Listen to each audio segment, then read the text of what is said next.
Hello friends, आप देख रहे हैं अपना प्यारा चैनल ऑल इन वन। इस वीडियो में हम राजभाषा के इम्पोर्टेंट क्वेश्चंस को देखेंगे। पहला क्वेश्चन जो है, राजभाषा के प्रयोजन के लिए देश को कितने क्षेत्रों में बांटा गया है? तो इसका आंसर है, राजभाषा के प्रयोजन के लिए देश को 3 क्षेत्रों में बांटा गया है। क क्षेत्र, ख क्षेत्र और ग क्षेत्र, 3 क्षेत्रों में बांटा गया है। नेक्स्ट क्वेश्चन है, क क्षेत्र के अंतर्गत आने वाले राज्य और संघ शासित प्रदेश कौन कौन से हैं? तो इसका आंसर जो है आपका बिहार, उत्तर प्रदेश, मध्य प्रदेश, राजस्थान, हरियाणा, हिमाचल प्रदेश, झारखंड, उत्तरांचल या उत्तरांचल, छत्तीसगढ़ राज्य, दिल्ली और अंडमान निकोबार द्वीप समूह संघ राज्य क्षेत्र आते हैं। कभी कभी पूछता है कि अंडमान निकोबार द्वीप समूह यह किस क्षेत्र के अंतर्गत आते हैं? तो यह क क्षेत्र के अंतर्गत आते हैं। नेक्स्ट क्वेश्चन है, ख क्षेत्र के अंतर्गत आने वाले राज्य और संघ शासित प्रदेश कौन से हैं? तो गुजरात, महाराष्ट्र, पंजाब, चंडीगढ़, दमन एवं दीव और दादर नागर हवेली यह संघ राज क्षेत्र के अंतर्गत आते हैं। नेक्स्ट क्वेश्चन है कि ग क्षेत्र के अंतर्गत आने वाले कौन कौन से राज्य हैं? प्यारे दोस्तों, अगर हम क क्षेत्र के राज्य जो आते हैं और ख क्षेत्र के राज्य जो आते हैं, इन दोनों को लेकर जो राज्य बचते हैं वह ग क्षेत्र में संघ शासित आते हैं। तो असम, अरुणाचल प्रदेश, आंध्र प्रदेश, उड़ीसा, उसके बाद केरल, कर्नाटक, गोवा, जम्मू एंड कश्मीर, तमिलनाडु, नागालैंड, पश्चिम बंगाल, मिजोरम, मेघालय, मणिपुर, सिक्किम, त्रिपुरा राज्य और लक्षद्वीप और पौंडीचेरी यह संघ राज क्षेत्र ग क्षेत्र में आते हैं। नेक्स्ट क्वेश्चन है, संघ की राजभाषा क्या है? संघ की राजभाषा क्या है? तो संघ की राजभाषा देवनागरी लिपि में हिंदी है। नेक्स्ट क्वेश्चन है, संविधान के भाग 5 में कौन सा अनुच्छेद संसद में प्रयुक्त होने वाली भाषा से संबंधित है? तो भाग 5 में संसद में प्रयोग होने वाली भाषा से है, जिसका वर्णन अनुच्छेद 120 से है। नेक्स्ट क्वेश्चन है, अगला क्वेश्चन, संविधान के भाग 6 का कौन सा अनुच्छेद विधानमंडल में उपयुक्त होने वाली भाषा से रिलेटेड है? तो ये अनुच्छेद 210 है। नेक्स्ट क्वेश्चन है, संविधान के भाग 17 का संबंध किससे है? तो संघ की राजभाषा से रिलेटेड है। अगला क्वेश्चन है, संविधान के भाग 17 में संघ को राजभाषा के प्रयोजन के लिए कितने अनुच्छेद हैं? तो अनुच्छेद 343 से 351 तक कुल 9 अनुच्छेदों का वर्णन किया गया है। नेक्स्ट क्वेश्चन है कि राजभाषा अधिनियम 1963 कब पारित हुआ? तो 10 मई 1963 को पारित हुआ। राजभाषा अधिनियम 1963 का संशोधन कब हुआ? तो वर्ष 1967 में हुआ, यानी 4 साल के बाद। अगला क्वेश्चन, प्रत्येक वर्ष हिंदी दिवस कब मनाया जाता है? तो हर वर्ष 14 सितंबर को हिंदी दिवस मनाया जाता है और विश्व हिंदी दिवस हर वर्ष 10 जनवरी को मनाया जाता है, यानी 10 जनवरी को हर साल विश्व हिंदी दिवस मनाया जाता है। नेक्स्ट क्वेश्चन है, हिंदी को संवैधानिक दर्जा कब मिला? यानी 14 सितंबर 1949 को हिंदी को संवैधानिक भाषा का दर्जा मिला। अरुणाचल प्रदेश किस क्षेत्र में आता है और उसकी राजभाषा क्या है? तो अरुणाचल प्रदेश ग क्षेत्र में आता है और उसकी राजभाषा अंग्रेजी है। राजभाषा अधिनियम 1963 की धारा 3 खंड 3 कब प्रवृत्ति हुई? तो 26 जनवरी 1965 को हुई। नेक्स्ट क्वेश्चन है कि राजभाषा अधिनियम 1963 की धारा 4 किससे संबंधित है? तो संसदीय राजभाषा समिति के गठन से संबंधित है। संसदीय राजभाषा समिति के गठन से संबंधित है। राजभाषा नियम का संशोधन कब हुआ? राजभाषा नियम का संशोधन कब हुआ? तो वर्ष 1987 में हुआ। राजभाषा आयोग का गठन कब हुआ? तो राजभाषा आयोग का गठन 7 जून 1955 को हुआ। नेक्स्ट क्वेश्चन है, 1955 में गठित राजभाषा आयोग का क्या नाम था? तो खैर आयोग नाम था। नेक्स्ट क्वेश्चन है, 1955 में गठित प्रथम राजभाषा आयोग के अध्यक्ष कौन थे? तो मुंबई के राज्य के भूतपूर्व मुख्यमंत्री स्वर्गीय बाल गंगाधर खैर थे।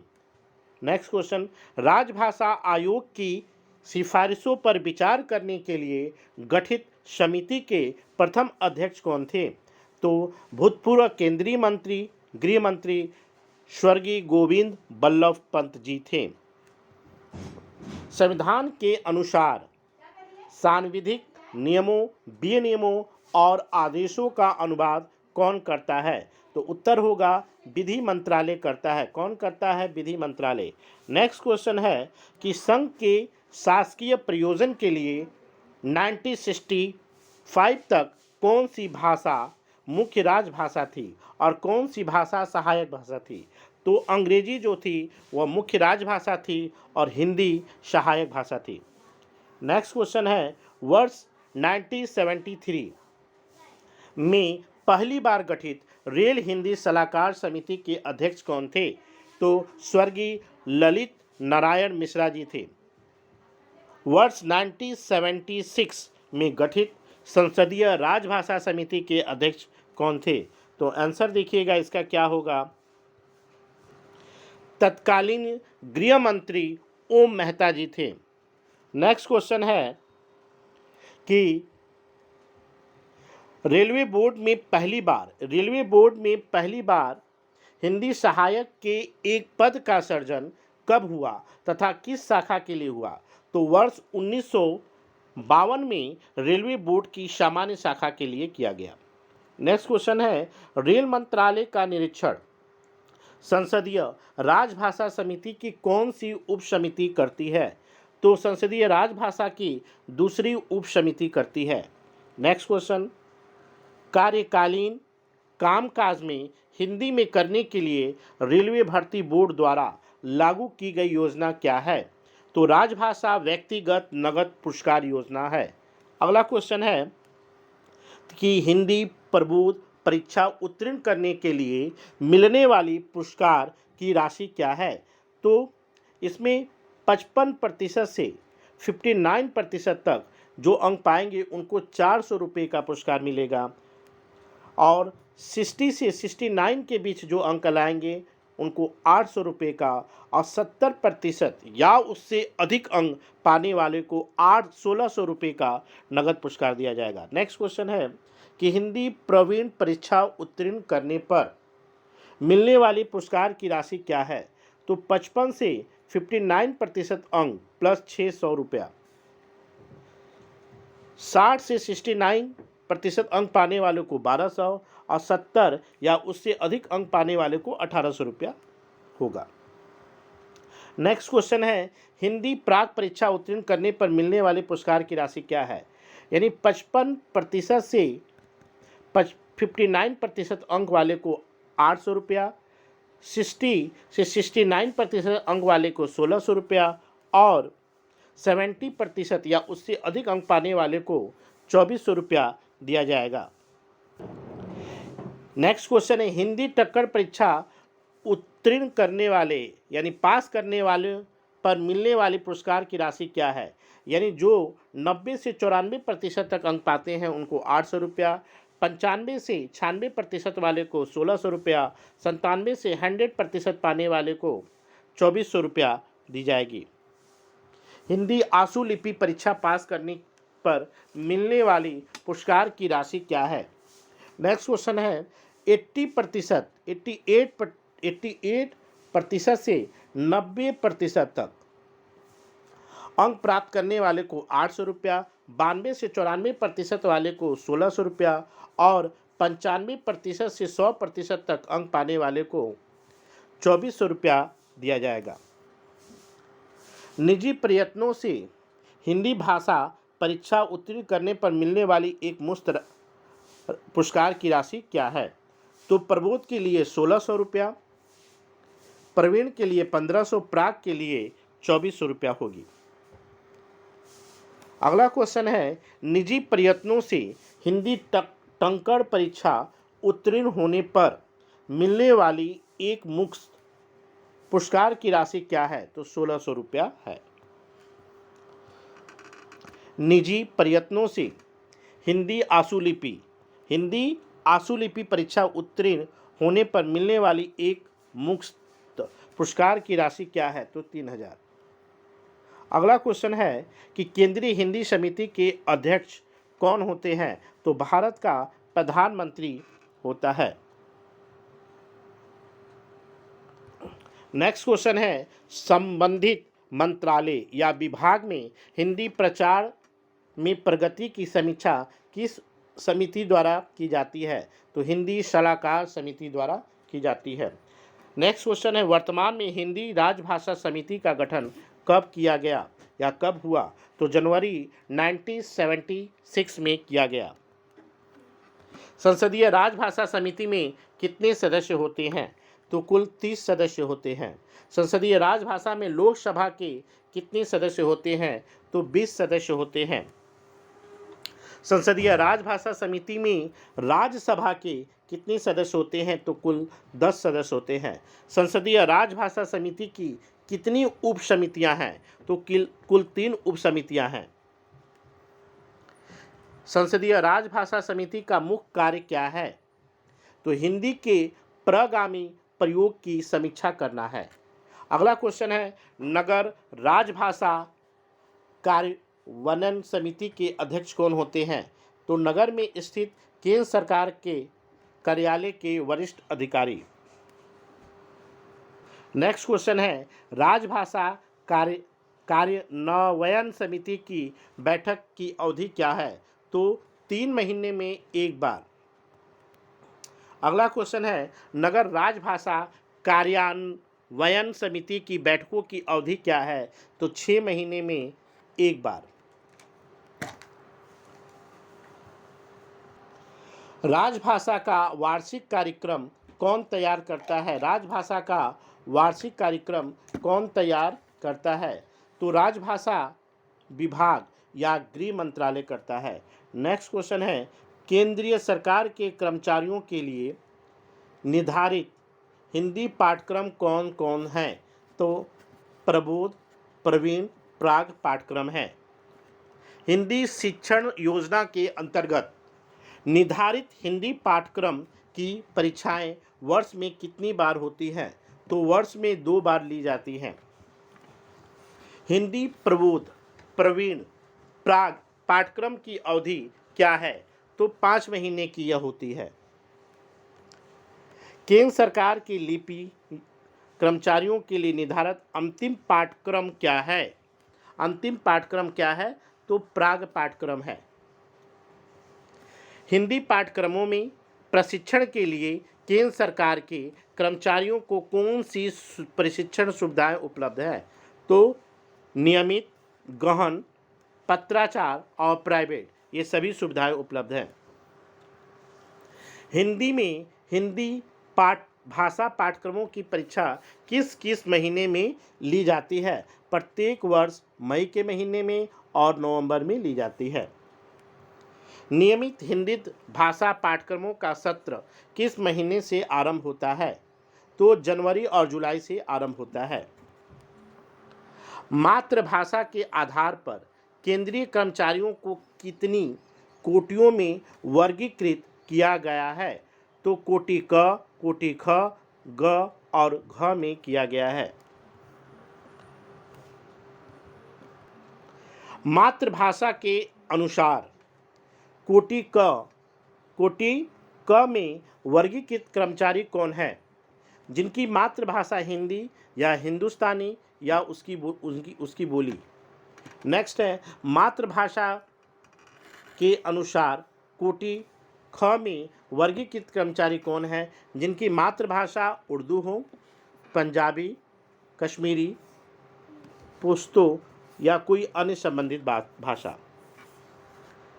सामान्य कार्य के अतिरिक्त राजभाषा कार्यान्वयन समिति की कार्य देखने वाले कर्मचारी को प्रति माह कितना मानदेय दिया जाता है? तो हर माह 300 रुपया दिया जाता है। मातृभाषा के अनुसार कोटि ग में वर्गीकृत कर्मचारियों को कर्मचारी कौन है? तो जिनकी मातृभाषा मराठी, गुजराती, बंगाली, उड़िया, असमिया और सिंधी हो। मातृभाषा के अनुसार कोटि घ में वर्गीकृत कर्मचारी कौन है? जिनकी मातृभाषा दक्षिण भारतीय भाषा या अंग्रेजी हो। रेलवे बोर्ड की राजभाषा व्यक्तिगत नगद पुरस्कार योजना के अंतर्गत पूर्व मध्य रेलवे में कितने अधिकारियों और कर्मचारियों को प्रस्तुत किया गया है? तो 4 को।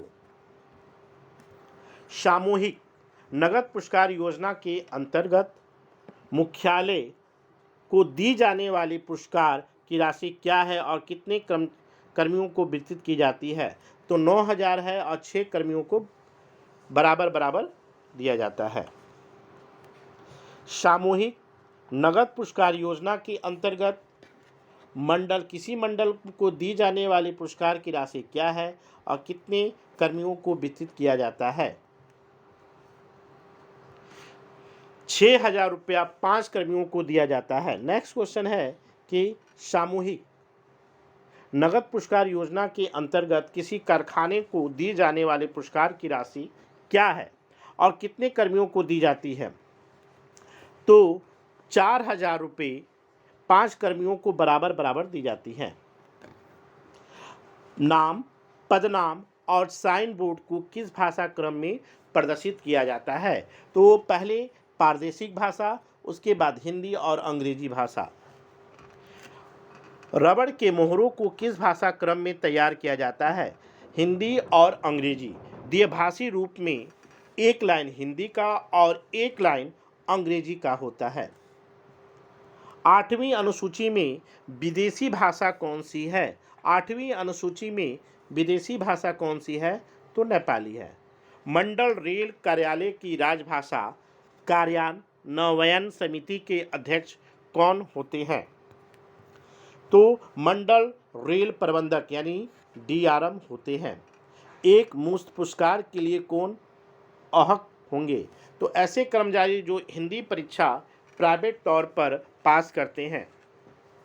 अगला क्वेश्चन है स्टेशन उद्देश्यराओं को किस भाषा क्रम में करना है? यानी स्टेशन पर जो लिखे होते हैं वो भाषा क्रम क्या होता है? तो सबसे पहले प्रादेशिक भाषा यानी वहाँ की भाषा, हिंदी और उसके बाद अंग्रेजी का क्रम होता है। हिंदी वार्तालाप पाठ्यक्रम में प्रशिक्षण पाने के कौन योग होते हैं? ओपन लाइन के सभी कर्मचारी जो जनता के द्वारा यानी ओपन लाइन के सभी कर्मचारी जो आम जनता से सीधे संपर्क करते हैं यानी चतुर्थ श्रेणी के कर्मचारी सहित। राजभाषा अधिनियम 1963 की किस धारा के अंतर्गत केंद्र सरकार को राजभाषा संबंधित नियम बनाने की शक्ति दी गई है? तो राजभाषा अधिनियम 1963 की धारा 8 के अंतर्गत कमलापति त्रिपाठी राजभाषा स्वर्ण पदक से सम्मानित किए जाने वाले उच्च अधिकारी को पदक के अलावा नगद पुरस्कार स्वरूप कितनी धनराशि दी जाती है? 5,000 रुपये की। रेल मंत्री राजभाषा रजत पुरस्कार से सम्मानित किए जाने वाले उच्च अधिकारी को पदक के अलावा नगद पुरस्कार स्वरूप कितनी राशि दी जाती है? तो 4,000 रुपया। तकनीकी रेल विषयों पर हिंदी में मौलिक पुस्तकें लिखने के लिए चालू की गई योजना कौन सी है? तो लाल बहादुर शास्त्री तकनीकी मौलिक पुस्तक लेखन नगद पुरस्कार योजना है। लाल बहादुर शास्त्री तकनीकी मौलिक पुस्तक लेखन नगद पुरस्कार योजना के अंतर्गत प्रथम और द्वितीय और तृतीय पुरस्कार की राशि कितनी है?